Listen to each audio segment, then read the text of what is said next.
Bonjour à tous, la tendance est hésitante ce matin à la Bourse de Paris alors qu'aujourd'hui se tiennent les deux grands rendez-vous économiques de la semaine, à savoir la décision de politique monétaire de la BCE tout d'abord qui sera donc suivie de près, d'autant qu'elle sera accompagnée des prévisions économiques de l'institution.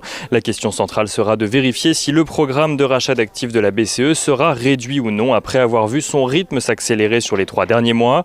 On note donc que le deuxième grand rendez-vous économique de la semaine, c'est la publication de l'inflation aux États-Unis pour le mois de mai, qui sera donc publié cet après-midi.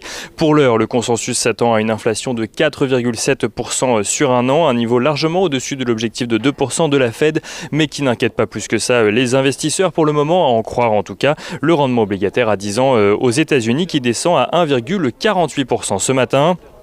On note que les investisseurs ont pu prendre connaissance ce matin de la production industrielle en France qui accuse un repli au mois d'avril.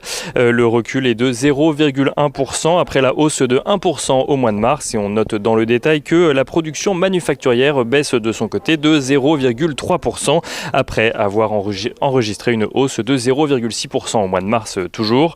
Du côté des valeurs à présent à suivre à la Bourse de Paris, on note tout d'abord que Alstom annonce avoir remporté un contrat de près d'1 milliard d'euros au Mexique dans le cadre du projet de train interurbain Tren Maya.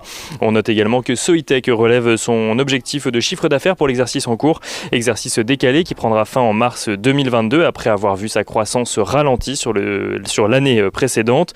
Et on note que Crédit Agricole annonce de son côté le lancement d'un programme de rachat d'actions de 558,6 millions d'euros. On regarde rapidement quelques indicateurs clés sur les marchés financiers. Le pétrole qui est toujours aux alentours des $72 le baril de Brent ce matin, tandis que l'euro-dollar recule légèrement. Il est à présent aux alentours des 1,2160 $ pour 1 euro.